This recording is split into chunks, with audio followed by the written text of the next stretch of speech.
everybody. How are you? I have no idea how long this takes. Facebook changed their whole thing, so we're going to make sure I'm live here and everything's working. All right, it looks like it's working. So I want to talk to you guys about getting stronger from home. Obviously, we're all staying inside for a little while, so I figured this would be a good time to talk about it because what you want to do is if it's a great time to really get stronger and progress your strength. And if anyone's wondering, someone called me and told me I'm wearing a Janet Jackson microphone. Oh, it's on again, just because it's an easier thing than trying to clip something on. But I want to talk to you about getting stronger and how you can structure a strength plan so you can maximize your strength at home, because a lot of people either get bored or they just don't do it. And I think one thing is pretty certain what I'm seeing with my patients and from people talking to me online and things and sending emails is that everyone's kind of working on strength. They're going out and running, but we're all stuck inside. So how can I get stronger? So I want to talk to you about that and close this door quick. The big thing right now is when you're going to progress and you're going to work on your strength is to focus on a couple areas. The two areas you want to focus on are actually, I'm going to call it three: core, glutes, and balance.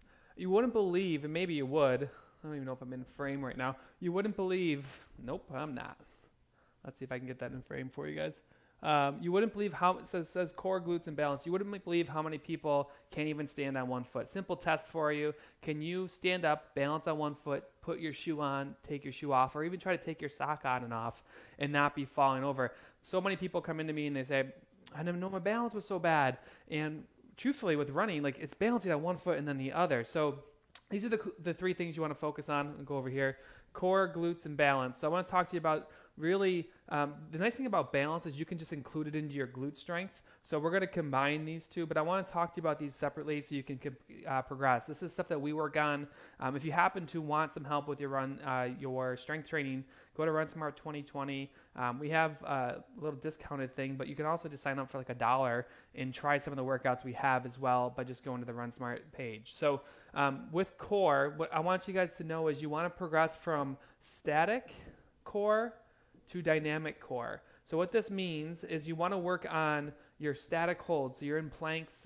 The other thing I want to mention is you want to make sure that you are, where's my eraser? That you are working on all parts of your abdomen. So I tried to do this earlier today, and I try to show that when you're working on your core, and this is going to be probably a lot easier now. Imagine just standing a pull-up. And this would be your spine. This is how your core works. If you're a person who just works on front planks, if you're a person who just does crunches and the bicycle kicks and things like that, you're just working on the front side of your core. So imagine this is a pole, and a breeze comes or something comes and pushes it from this side. That pole is going to be very easily fall over.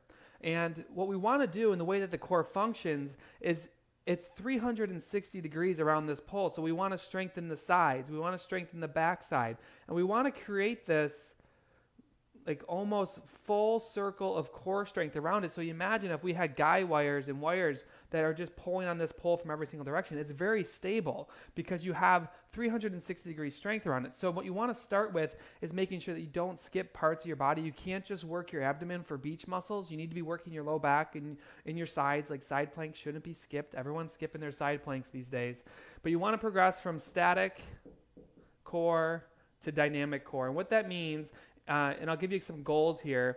And again, I've done this a couple times. I'm going to post a link after I get done here in the comments of the video I did that tells you how to kind of work on this. Your static core your goal is to hold for 60 seconds. I don't care if you can hold for 4 minutes. If you can hold for 60 seconds, it's good. Move on. Try the next stage of that. And again, you'll see that in the video I'll post in the comments when I'm done. But you want to get a 60-second hold in your front plank, your side plank, and your bridge. Once you're good, you're going to start moving to dynamic core, which means you're lifting legs, you're moving arms, and that dynamic piece. So imagine if you're in a plank and you lift one arm out. As soon as that arm detaches from the ground, you get this rotation force. The ground's trying to pull you and move you in different directions. So that's going to really challenge you. So you just don't want to sit there and keep holding. Change it up. Make it fun. We have one of our workouts in our Basics Bootcamp it's called Day 3. It's Core Galore, I think it's called. And also known as ass in the grass because I beat people up with a really strong core workout on the ground. So you want to really focus on that static side, then move to dynamic, and that will be great. The next step after that is really your standing core. You want to get up off the ground. That's a whole nother level, but I think for right now, if you guys just realize Okay, I'm going to work and get myself up to a 60-second hold during this Corona break. And then I'm going to start, once I'm at 60 seconds, I'm going to start moving my arms and my legs. I'm going to make it a little bit more dynamic. So that's the big beef with core strength. And core and glutes, there's so much research out there. This is like the powerhouse of your body. You need to, at least, if you're going to focus on anything, it's these things. And then I want to talk about the glutes and the balance and make sure I'm still on frame. I got this weird glare for you all. But this says glutes, this says balance. This is how I want you guys to think about progressing, because a lot of people mess this up as well.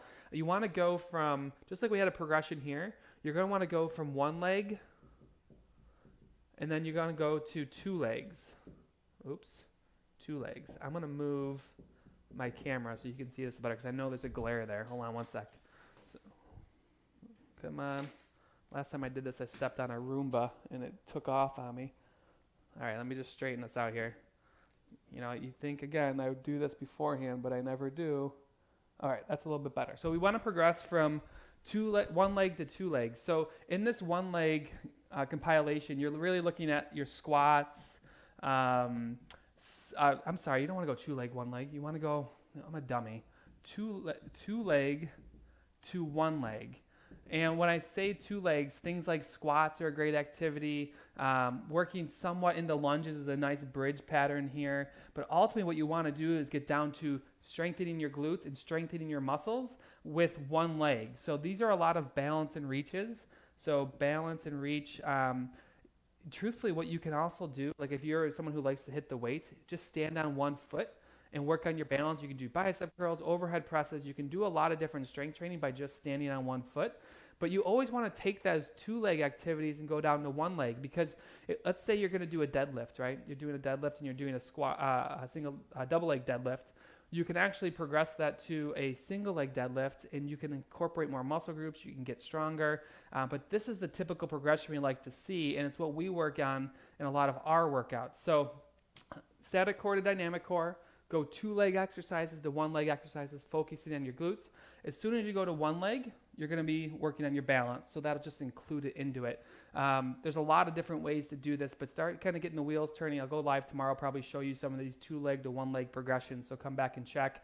And if you want help, you can you can go to RunSmart 2020, check out what we have going on there, runsmart2020.com, or just go to the RunSmart site. We have a $1 trial for 2 weeks you can also check out. So hopefully this helps you guys. I hope everyone's well and not going stir crazy yet. We're probably in for a little while. So have a great day. I'll talk to you guys soon. Check back tomorrow. I'll show you some of these exercises. All right? Have a great day. Bye.